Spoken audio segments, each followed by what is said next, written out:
Good afternoon. My name is Pathabuhle Zondi. I am the Chief Executive Officer of the Sports Science Institutes of South Africa. It gives me great pleasure to welcome you to the second of our series of webinars. Last week, we kicked off with a webinar exploring the impact of COVID-19 on health and healthcare in South Africa. And today, it gives me great pleasure for us to continue this series, specifically speaking to the economic impact of COVID-19 in South Africa. I'm going to ask if you can just give me a second so that I can make sure that I have the correct screen being shared.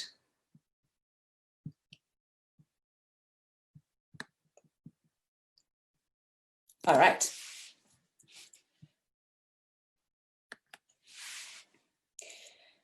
So as I said, today we steer into the conversation around economics and the economic impact of coronavirus in South Africa, specifically on livelihoods. To help me navigate our way through this conversation, I am joined by Mandla Moyo and John Kennedy. Mandla Moyo is the Chief Financial Officer of the Sports Science Institutes of South Africa. He joined the CISA family in 2018 and has played a critical role over the past 2 years as we've navigated a new role for the Sports Science Institutes of South Africa. He is a director at the Health Foundation of South Africa and also of the National Health Group, excuse the typo. Interestingly, as if he doesn't have enough work to do in South Africa, at the Sports Science Institute of South Africa rather, Mandla is also pursuing a doctorate in public health care. John Kennedy is a director and the regional head of Cape Town at Citadel. I met John 3 years ago, and it's been a privilege to interact with him over the past period. He is well experienced in wealth planning and asset management, having joined the Citadel family specifically in 2001. But what we might love most about John in our family, of course, is that he is a very avid outdoor sportsman and a very proud family man. Just in terms of the conversation that we will delve into today, today, as I said, we're really going to look at the economic impact of COVID-19 in South Africa. Primarily a health concern, the coronavirus, as we know, has had widespread economic consequences. Many individuals find themselves particularly anxious, wondering if they will get a paycheck at the end of the month, if their salary will be impacted as the months progress, and as the impact of coronavirus is more widely felt. Business owners are asking themselves very difficult questions about the viability of their business in the short term, in the near term, and certainly the relevance of their business as, again, the pandemic progresses and consumer behavior starts to change. And as we heard yesterday, governments, our own governments included, are scrutinizing their budgets. They're scrutinizing availability of resources and desperately trying to come up with solutions and answers, balancing the act of lives and, of course, economy. In terms of the conversation that we're going to have today, we are going to start by having a look at the South African landscapes, macroeconomics and the factors and the influences on this. John Kennedy is going to take us through this and also going to take us through what we need to consider for our own personal economy in this really difficult time. He will then hand over to Mandla, who will talk us through the various aspects that you need to be scrutinizing in order to ensure that your business remains agile and viable in the near and long term. And with that, I'd like to invite John Kennedy to take us into the first part of our conversation. Thank you, Potter, and thank you for those kind words. I hope you can all hear me. I'm going to share my screen shortly. I think we just need to acknowledge that we're living in a world at the moment that has a lot more questions than it has answers, and I will try and address some of them through the course of this presentation. Let's just get this up on your screens.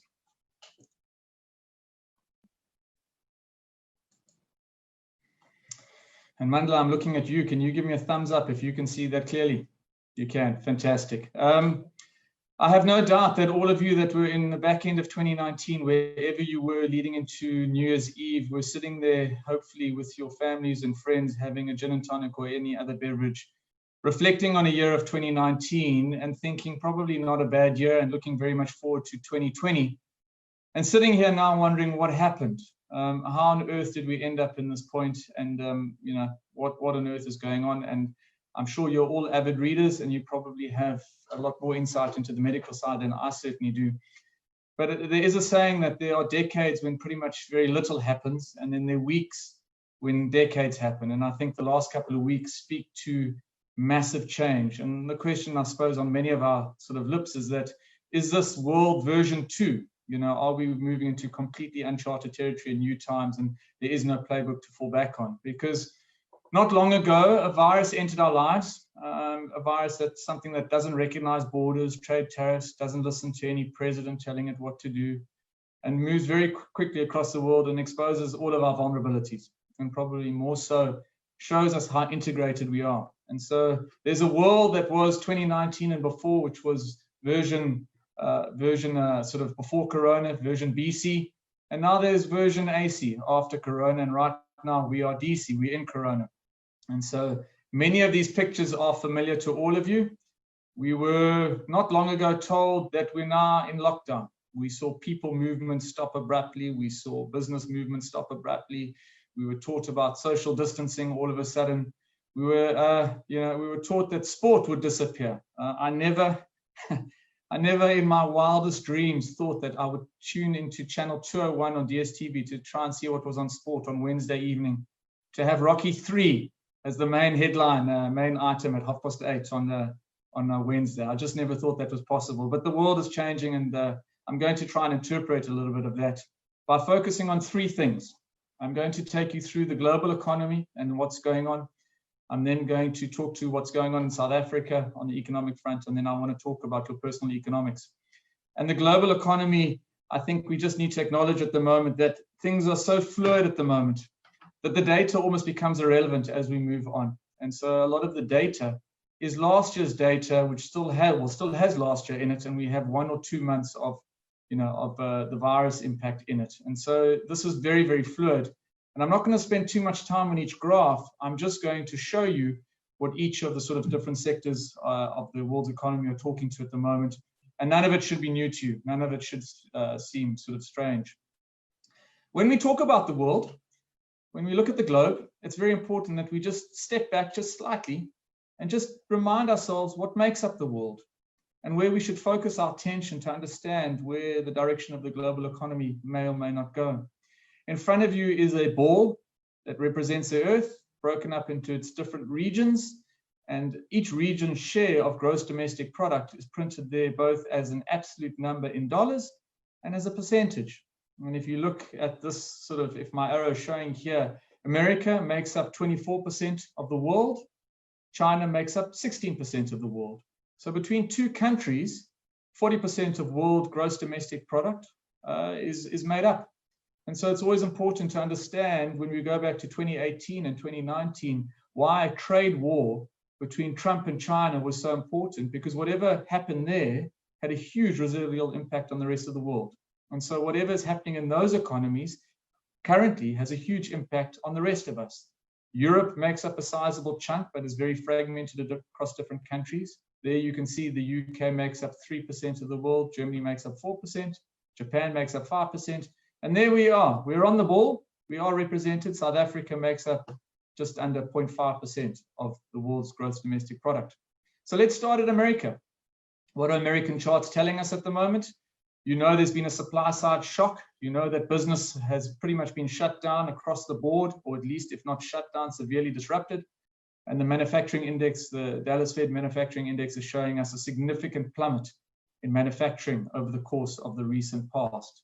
Move it across to employment in America. America from roughly 2009 has had significant expansion, a significant new employment, roughly 200,000 new jobs created every year.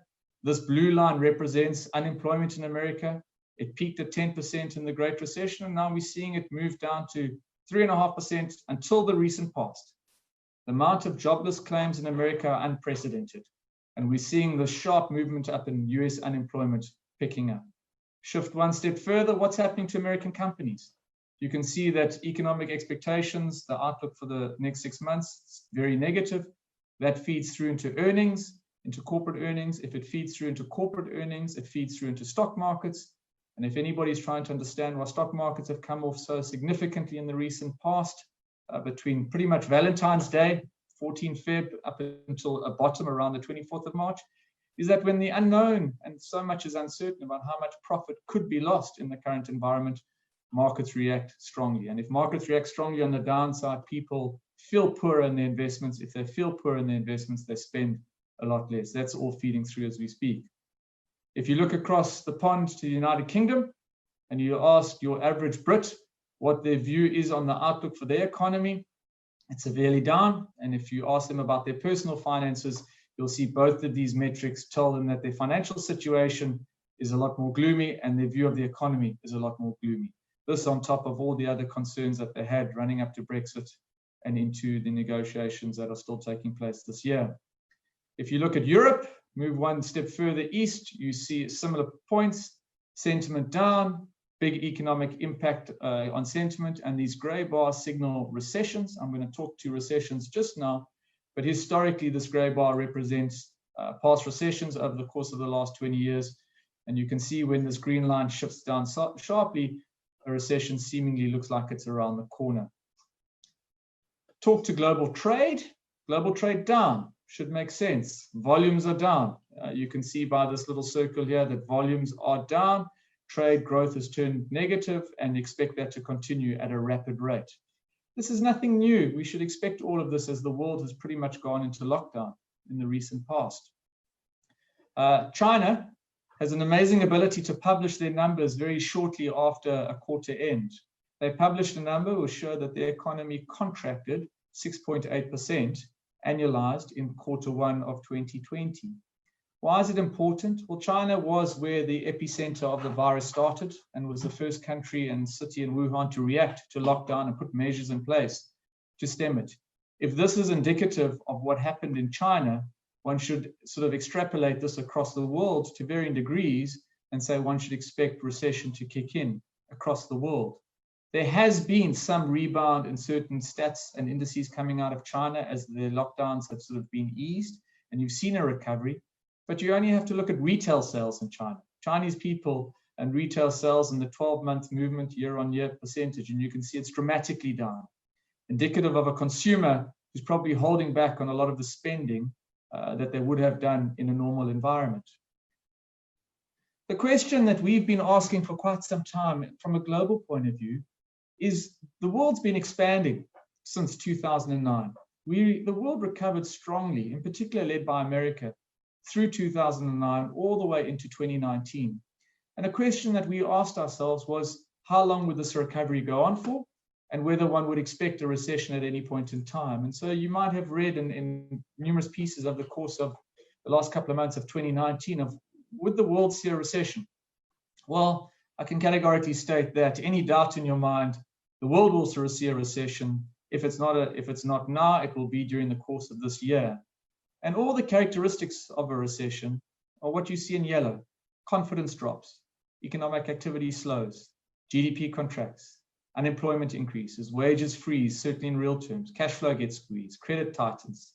We tighten our belts, things become a lot more liquid, and our mindset and behavior changes. And we're seeing that as we speak. I think we all just sort of can acknowledge that is what we see happening in the broader global economy and certainly in South Africa.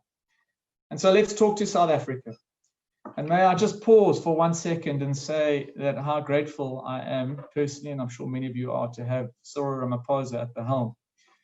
He came into the presidency at the back end of a messy election at the end of 2017 at the ANC conference, came into power in 2018. And if I just look around and look at world leaders, certainly South African leadership has stood its ground. But let's be honest, like us, he is equally a worried man. But he was a worried man before Corona. Because if you looked at South Africa's growth rates over the course of the last 25 years, going back to 1995, the dawn of democracy, for the early parts, you'll see that there's a synchronicity between the orange line, which is our growth rate, and the black line. We moved in tandem with the world. We moved in tandem with the world through the Great Recession of 2008, 2009. But subsequent to that, these crocodile jaws have just opened up in the wrong way. And we all get it. We know it in hindsight. This was the dark decade. This was the decade that was, well, we all know it, you know, corruption, public spending that was wasted, a whole range of things where we just widened this gap up, where our new finance minister, Tito Mboweni, brought aloe ferox. You're all familiar with it when you're in the Eastern Cape. You'll see them on the side of the road. He would bring that to budget meetings. I was fortunate to be in Parliament in October last year where he presented the medium-term budget. And his message to all of us then was, here's a plant that survived and thrived in a very tough, arid type environment. And we needed to gear the South African economy to survive and thrive in what is a tough environment. And unfortunately, Corona and the virus have just amplified that, as we well know. If you look at our consumers, we know we're all under pressure. If you look at retail sales, we know retail sales are under pressure and tracking downwards significantly. And we know that business confidence has been sort of falling for many years and has recently just been pushed down even further. I think we can understand all of that, and I think we just acknowledge it. And why I'm going through these slides rather quickly is that none of this is new. It's not what you haven't seen in the press on the front page of all the financial mediums in the recent past. The Rand, unfortunately, has equally felt the brunt of all of this. I just want to touch very briefly on the Rand and just highlight what this chart shows you. The Rand is impacted significantly by events around the world. I showed you the globe earlier. I showed you that South Africa makes up less than 0.5% of the world. The Rand is a very liquid currency, and you should expect it, as its liquidity, as liquid as it is, to be pulled around. The Rand is the blue line here. It is the Rand dollar. The red line here is our emerging market peers, Turkey, Russia, Brazil, India, Indonesia, so on and so forth, and how they do against the US dollar. And you can see there's a certain amount of synchronicity to all of this. It moves out slightly. When you fire a finance minister like we fired in Shlanhlanena, it moves out dramatically, as you can see in 2015. In Ramaphosa, you can see that we all expected our president to deliver probably and hopefully and foolishly a lot sooner than we had, and it strengthened dramatically relative to our peers. But this backlash of risk off around the world, a move out of emerging economies, out of emerging markets, has seen both our peers' currencies weaken dramatically and our currency weaken dramatically. And a discussion on the Rand warrants a lot more time than I have, so I'll move on. Where we find ourselves today, folks, is that we have, as a country, underperformed the rest of the world. Our trend line, this orange dotted line, has underperformed the world significantly for too long. And because we've underperformed the world, we don't have the buffer or the resources that we would want to in a down cycle. A down cycle is normal, but unfortunately, we haven't sort of stocked enough away in the good times, if we had them, to be able to avert what will be a severe and sharp recession through the course of this year. That is reality. It'll be more severe than what we see in the rest of the world, and I suppose we all need to be preparing for it and getting our mindset around it. And I don't want to say embracing it, but instead of running away from it, almost turn around and face it, and I'll touch on that just now. And we should hopefully see a sharp rebound into the course of 2021, and then growth will taper off somewhat to a new trend line, which will be significantly below what we've become accustomed to. None of this really should be new. We cannot expect it to revert back to normal and what we thought it would be. Version 2 is well underway. Are we heading for a depression? Is a question that a lot of people have asked us. We don't think so. If you look at this chart here, it's the US budget deficit relative to their size of their GDP. It goes back all the way to the Great Depression. At no period, this is US fiscal stimulus at the moment, it is north of 15% of their GDP. It is absolutely enormous. At no period, if you cast your minds back, has it ever been higher than World War II. You know, stats are being rewritten at the moment. This is incredible stimulus that is coming through from the US. It's coming through across all regions around the world. Every country is trying to stimulate.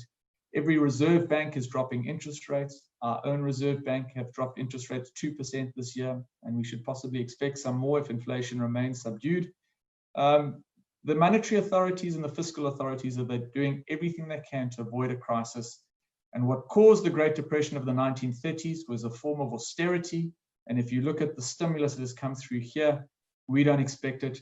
Those of you watching our president speak earlier this week would have seen something similar. South Africa has also come to the party, so to speak. for government to pick up a lot of the slack that has been created on the consumption and business side of things, and to try and stimulate where they can, and equally to provide support for the poorest of the poor in a time when they don't have the means to ride this out. There's good news. The good news is, and like I said, I'm no medical specialist, our team are watching this closely, but it does seem when one looks at internationally, the round one peak of the virus seems to be happening across the world. The graph on the left, this is taken from the Financial Times, shows a peak in the US of new cases, and you see China probably leads the way, as that's where the virus started. You seemingly see a peak.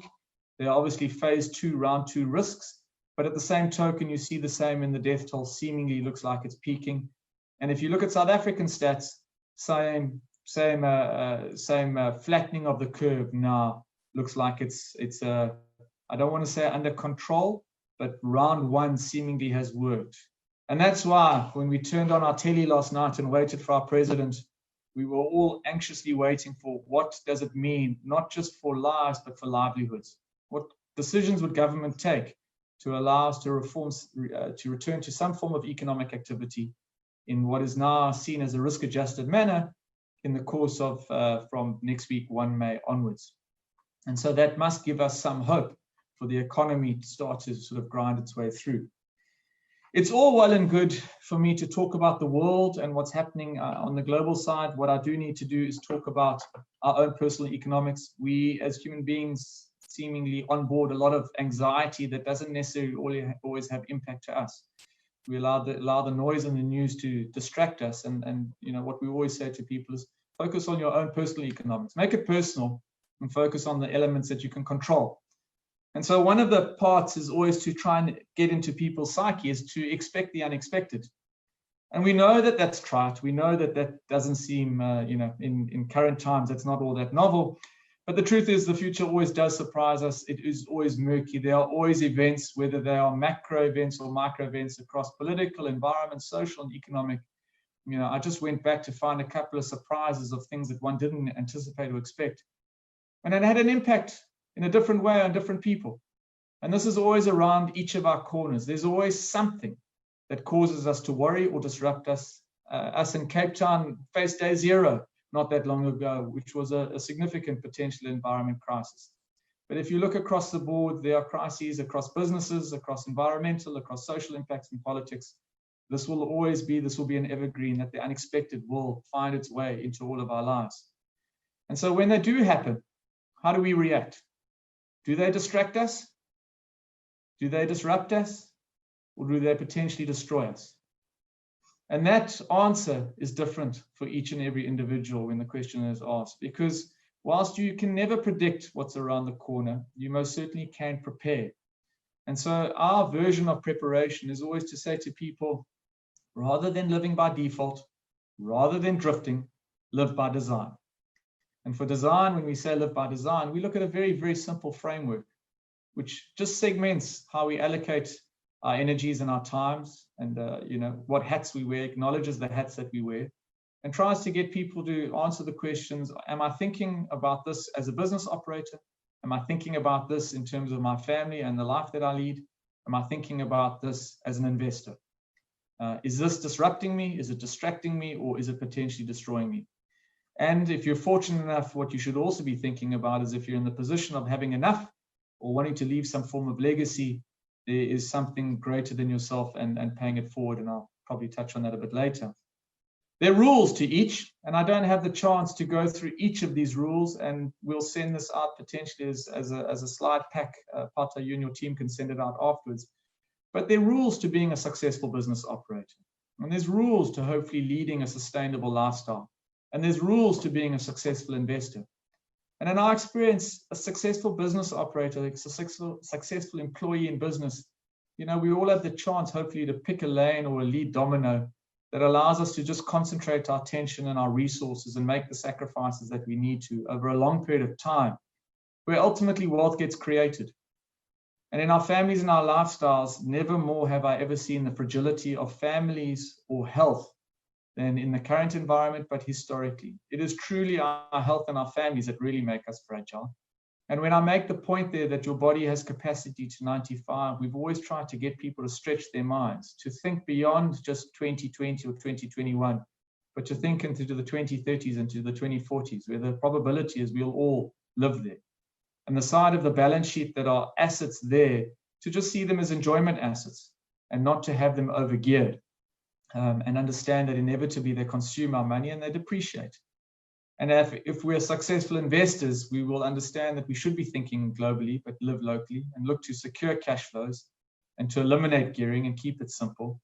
And the last point on this one in particular is just to embrace seasonality, to understand that seasonality is in everything. And just like winter follows autumn and summer, you don't necessarily need to know when it will change, but that spring and summer follows autumn and winter. And so there's always a cycle, there's always an economic cycle. There will always be recessions, there will always be periods of expansion.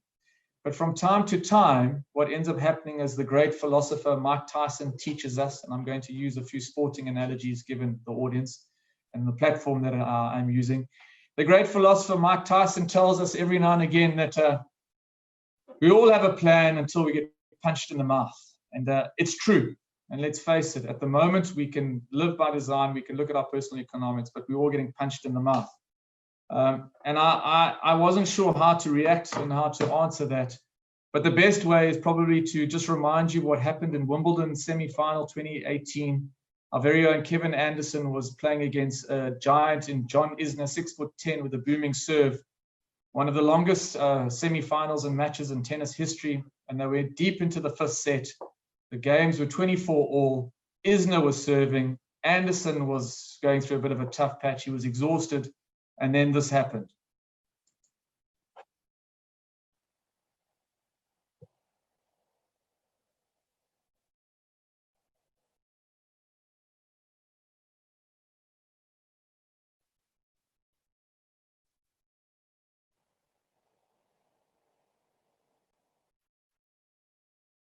Never seen before, I suppose, in tennis in the semi-final, a left-handed shot that ultimately was the undoing of Isner and shaking his head afterwards and caused Anderson to sort of take the match. And you know, sometimes we've got to look to internal or external motivations to sometimes just adapt, be agile, be somewhat different, as Anderson did. And I think that's that DC where you see personal economics says economics is what I do during Corona. What can I do? How can I be audacious? How can I be agile? How do I think about things massively differently? And Mandla will probably touch on the business agility side, but I've listed a few things that we should be thinking about at the moment in each of those domains. What we should be doing on our lifestyle is just reflecting and reviewing that where our money goes, reflecting where our expenses go, what is fixed and baked into the cake in terms of fixed costs and our variable expenditures. We should be trying to protect as much cash as we possibly can and defer any capex spend for the time being. We should potentially, if we're under stress, be engaging with medical aid specialists of what we can do on the medical aid side, and also on the risk cover side, with understanding that any change has implications, and I wouldn't not do anything without chatting to the specialists. You may well get a premium and defer a premium on your risk cover, but it may expose you to not being covered over this time period. If you look at business, you should be engaging with your debtors, those people that owe you money, and your creditors who you owe money to, and looking at plans and figuring out ways to make sure that your business can survive, either via business assistance from government or tax breaks that have been given. It certainly is a new world of trying to find alternative income sources or distribution models as the growth in digital and online has shown. And as an investor, if you need to, you can look at deferring retirement fund contributions if you absolutely have to. At the moment, it's never a bad time to buy when market prices are down. So if you can defer not making that decision, I would suggest it. But at the same time, revisit your portfolio and your asset allocation. Look at your cash and liquidity requirements for the next year or two. Make sure that you cover there. And if you're able to see the long term, because you have the capacity to live to 95 and you have the long term in mind, and you should have the long term in mind, stick to the strategy that you follow. There's no point in time in trying to change tack all of a sudden in the eye of the storm. What forces people often to do that is that their emotions override logic, now's the time to just try and put that emotion to bed. And if ever, as I'm about to finish, Pato, if ever there is a time to pay it forward, I think now is the time where South Africans stand up and be counted. It's an opportunity to give back where one can. I know every single person that I'm doing is trying to do the little bit. Both us as individuals in our business are doing the same, and others at business as well. And we can all hopefully get through this together.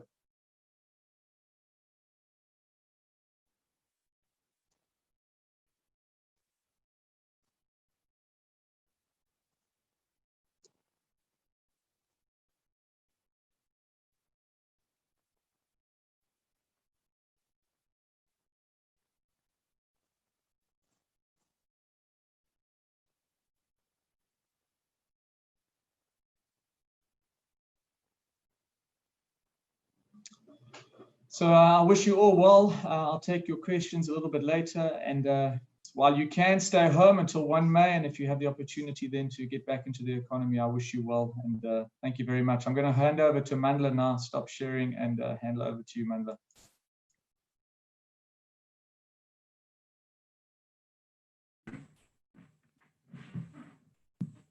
Thank you, John, for that talk. Some great life lessons that we can all take away from there. I'm just going to share my screen now so that I can add my slide. If you can give me a second.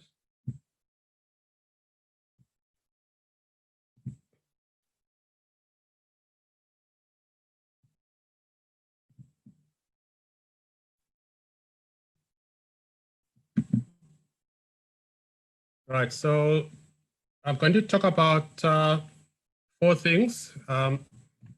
The assumptions that have changed for businesses, which might be a shock to some of us, what the roots of an agile business are, how we deal with uncertainty, and I'll talk a bit about our experience as the Sports Science Institute in coping with the COVID-19 changes.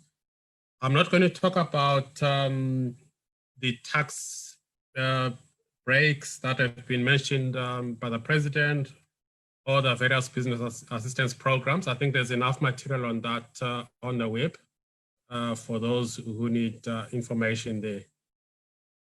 If I can start with the basic assumptions, the first assumption that's really changed is that risk is now at its lowest levels. I'm hoping that's not a shock to people, but it's true. Risk is the potential of a bad thing happening. But now it's happened already. There's been so much noise in the news for the past 3 years that a downgrade is about to happen. The downgrade has happened. Oil is at its lowest price. So the risk of the oil price dropping is low, because a few days ago, oil was almost worth nothing. Similar price to what oil was when it was discovered in 1859. So yeah, risk is very low now. And John mentioned that one may even consider investing in equity at this point because of the low prices. However, the volatility is at its highest levels, and that's what's making it so difficult as business to cope. The president spoke about this 5-stage lockdown process. And the big challenge with that is that you don't know at what stage you'll move to a level 4 or level 3. And also your particular municipality can set a level that differs from the country. And that makes it very difficult for a business to plan ahead. And my view is that perhaps 40% of businesses may never be the same again. However, the comforting thing is that we will get back to 100%. If you look at all the economic cycles, the world has always bounced back. Even from the Great Depression, we will bounce back. The challenge is that some businesses and some employees won't be part of that bounce back. So we need to make sure that we are part of that 100% and we don't get left behind in any way within our businesses. Another assumption that we need to look at is that because the interest rates have dropped so low, the president announced another 200 basis point change, the risk appetite is going to increase. People are holding on to their cash at the moment because they don't know what's happening. But inevitably, what's going to happen is that people will start to become bolder in the next few months. Because if you leave your money just sitting in a bank, for example, you might not be earning less return than the inflation rate. And that's what hopefully gets entrepreneurs out there saying, I'm going to take a risk with this project or investment. So yes, the assumptions have changed. Basic economic assumptions still rule, but we don't know about human behavior, and most of us businesses deal with human behavior, and that's a big question mark. Now, if we look at the roots of an agile business, and I'm just envisioning a tree, the top part is obviously the fruits, which is a sum result of the nutrients that the tree gets. The roots of an agile company are really flexibility in financial forecasting. A few months ago, I think many businesses would have started to look at their 3-year business plans. You can throw those business plans out of the door. They're no longer appropriate. What you now need more and more are flexible financial forecasts that look at multiple scenarios. And at CISA, we at one stage we had 3 or 4 scenarios, just trying to picture all the different things that can happen. So the single budget that businesses are used to is increasingly becoming irrelevant. It will come back in due course, but you can't use that for now. We've also seen people doing weekly cash flow stress testing. And stress testing is really something that the banks have always used quite well. And it will have to spread to more and more businesses. And what that looks like is looking at what if scenarios. So what if this customer doesn't pay? Or what if our expenses go up? Or what if we're in level 4 for 2 months and not 1 month? So that's a sort of cash flow planning that one needs in this environment. And at the same time, you need to look at new revenue opportunities. That doesn't mean that you must be overly opportunistic and depart from your core mission. It's important that a business sticks to what its core purpose is, but new revenue opportunities just mean that you are finding a different way of servicing your market. Some people may go out and buy plants to make clothing masks, which it may make sense. But let's remember day 0 when all the supermarkets had stocked up on so much water. And then day 0 was cancelled, and all of a sudden, water was being given away for free from supermarkets. So just be careful that you don't overinvest without forgetting business fundamentals. And another key agility point is stripping away your fixed costs. At this point, you need to be agile. And if 80 to 90% of your costs are fixed, and that might have worked in the previous economy, it won't work now because you're having to react very quickly. I've seen an example of a call center that they managed to get everyone to work from home. They carried on providing full service. And I suspect that they'll think twice about going back to a full rental agreement because their whole workforce was able to work from home, barring a few. And they needed minor changes such as data and so on.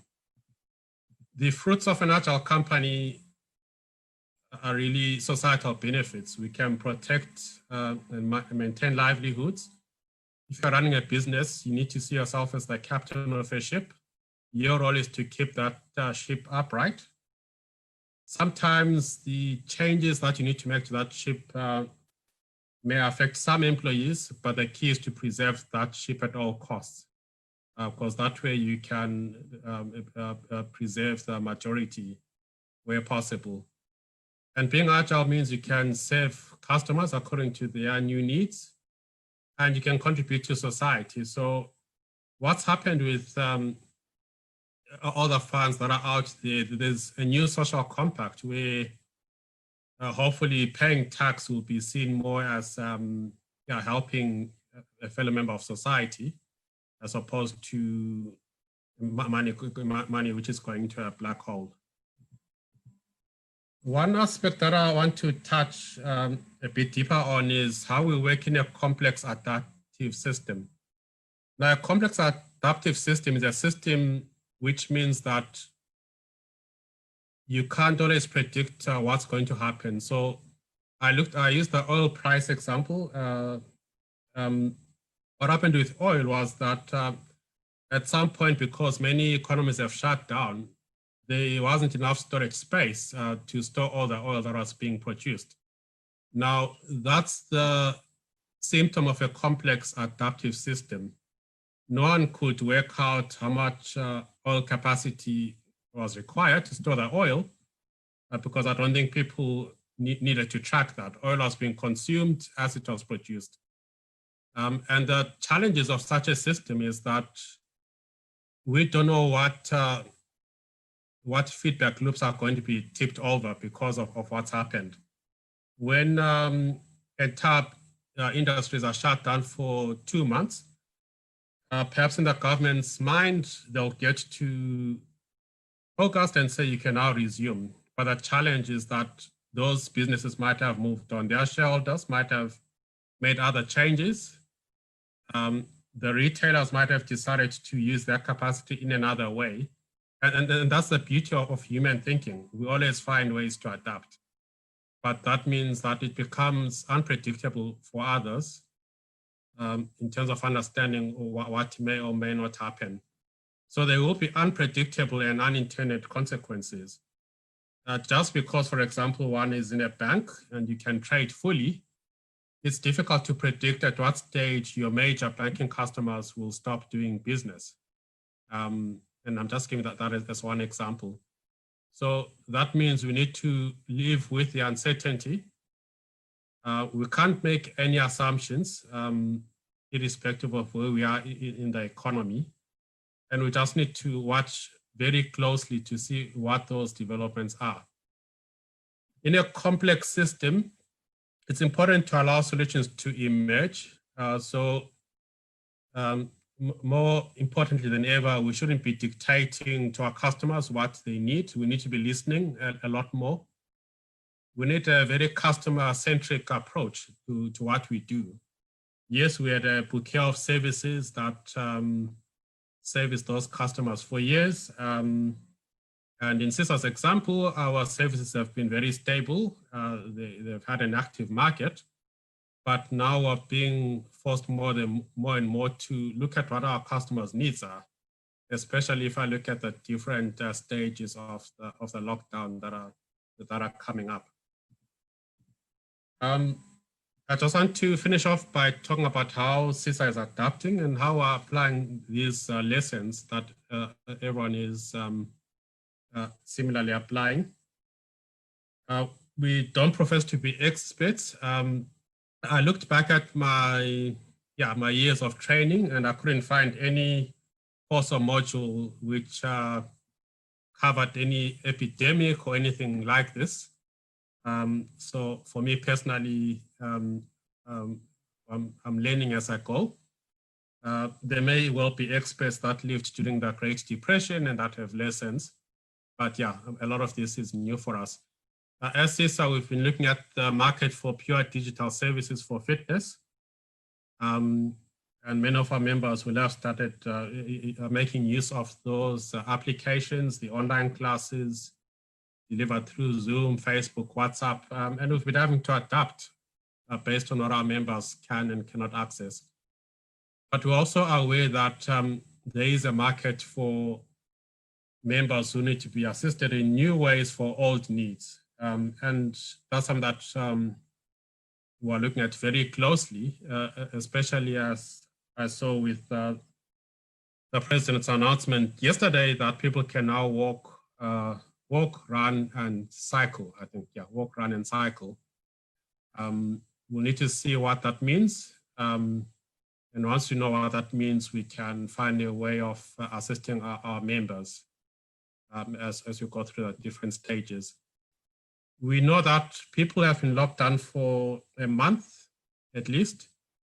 Now let's say it takes 21 days to develop a new habit. So our customers have developed new habits.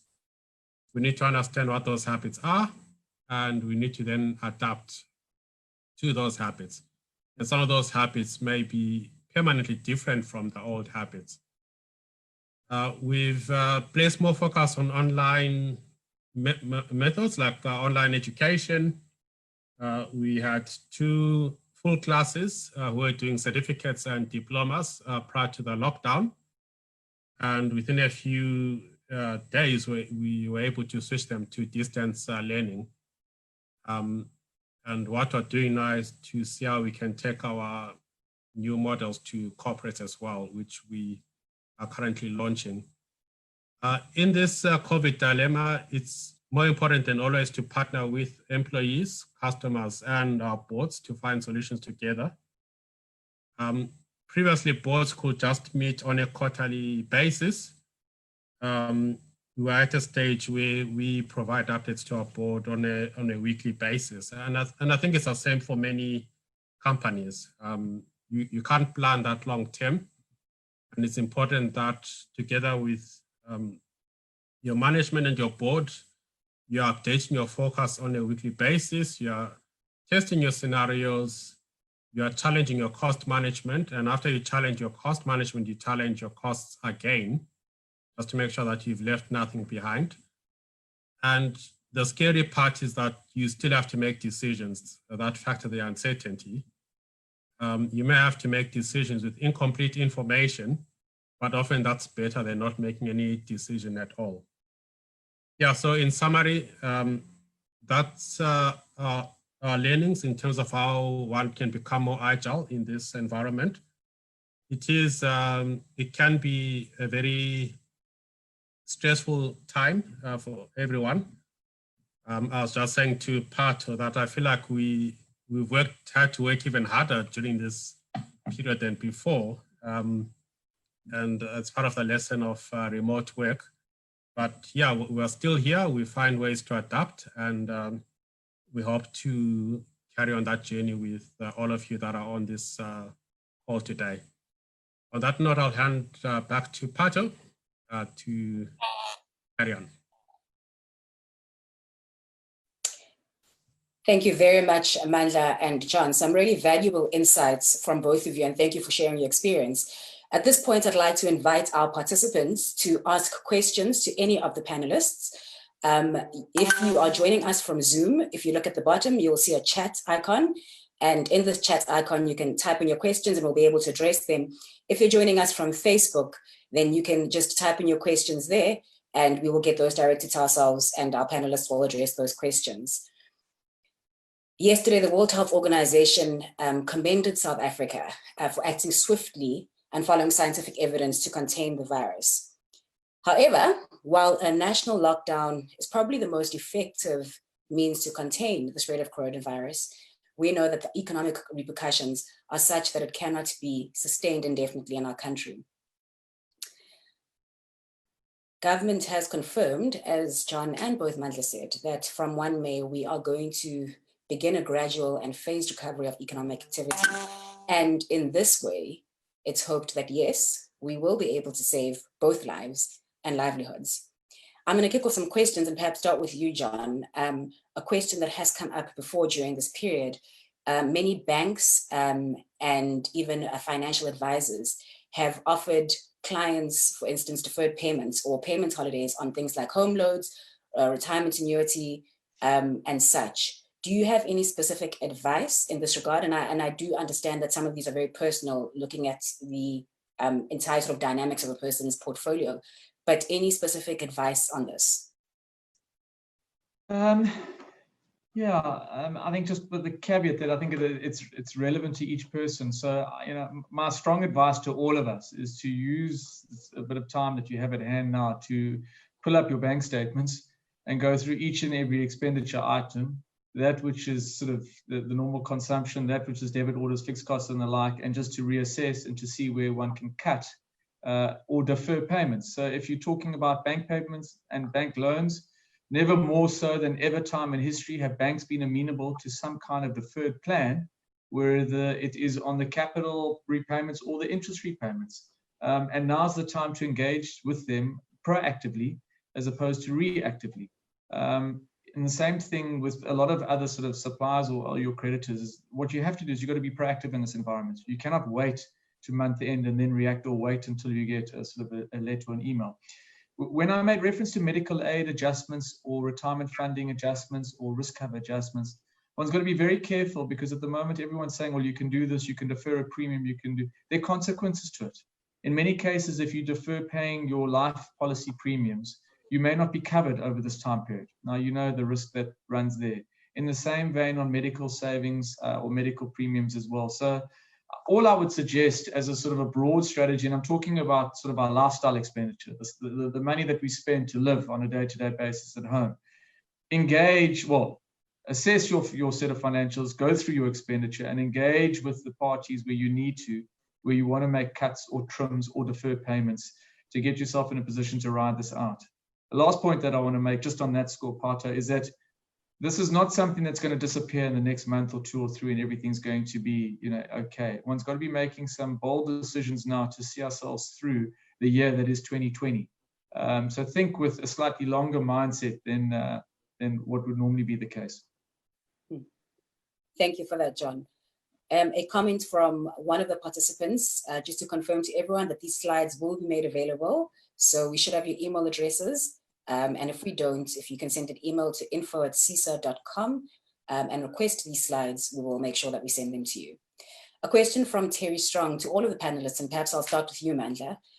His comment really just being that so far, South Africa has experienced 75 deaths, which is relatively low, although of course we know that one death is one death too many. But the question really is, has the long-term damage to the South African economy and to our individual finances and lives been worth it? Mandla, let me start with you.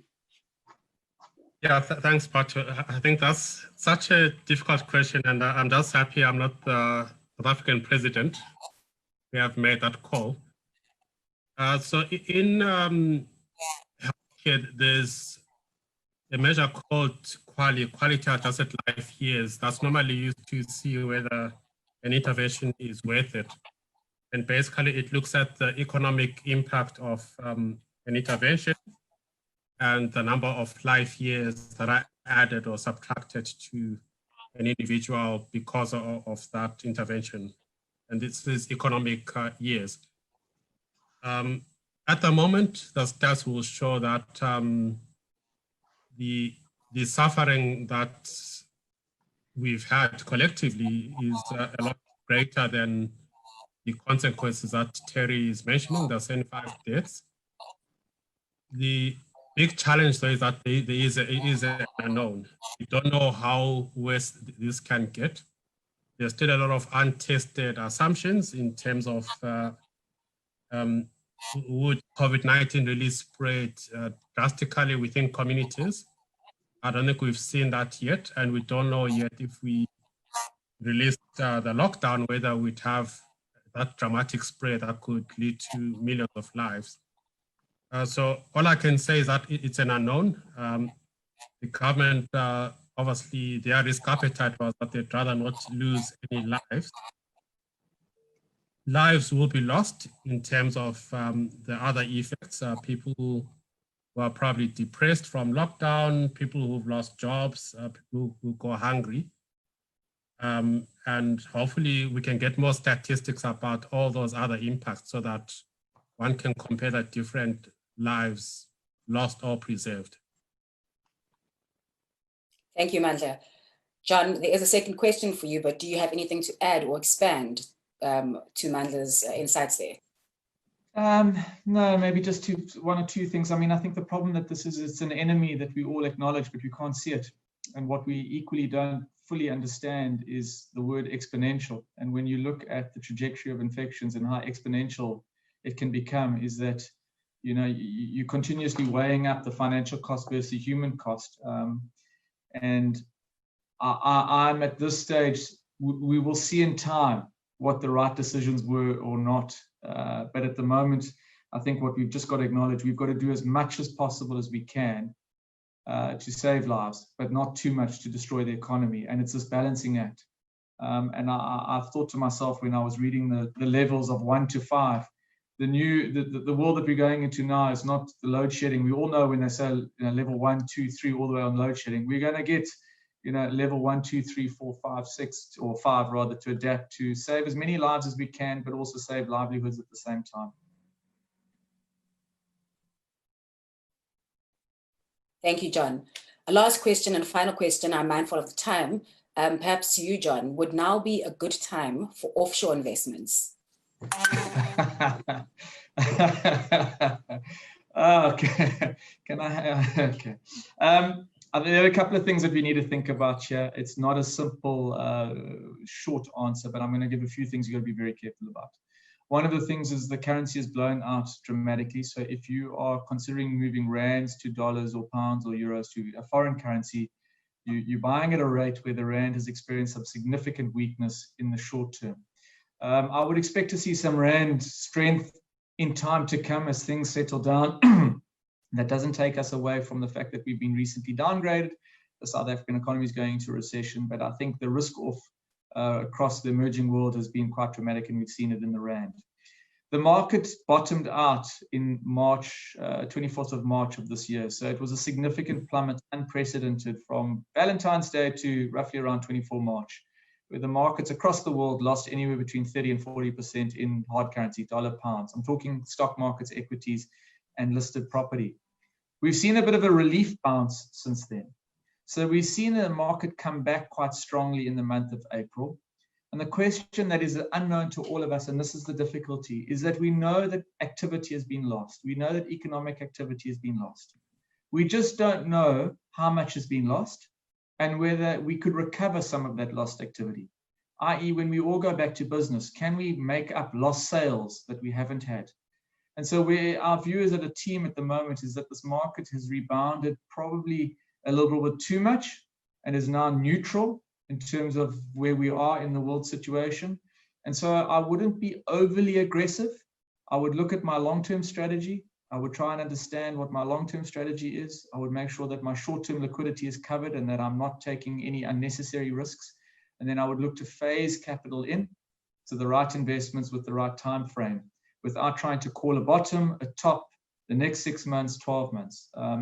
And that is a very general answer, but it's the answer that our team would give to every single client, based on their set of circumstances. Thank you very much, John. So again, thank you to both of the presenters today, Mandla and John. It's 3 o'clock on the dot, and I'm going to close this session by quoting President Cyril Ramaphosa in his address last night. He said to us, "There is no person who doesn't want to return to work. There is no company that does not want to reopen. Yet we are called upon at some point in our lives to make great sacrifices for our own future and for the future of others. There are times when we must endure hardship and difficulty so that we can enjoy freedom and prosperity into the future. We must not give up now." Thank you to all the participants on Zoom and on Facebook for joining us this afternoon. Again, thank you to Mandla and John Kennedy for joining us. We say farewell to you, stay home, stay healthy, and stay hopeful. See you next week, where we'll delve into issues related to mental health. We'll be joined by our resident sports psychologist, Clinton Galwiger, and an executive business coach, Gilbert Dennis, to take us through issues related to personal resilience and leading through change. Stay safe, stay well, and goodbye. Thank you very much.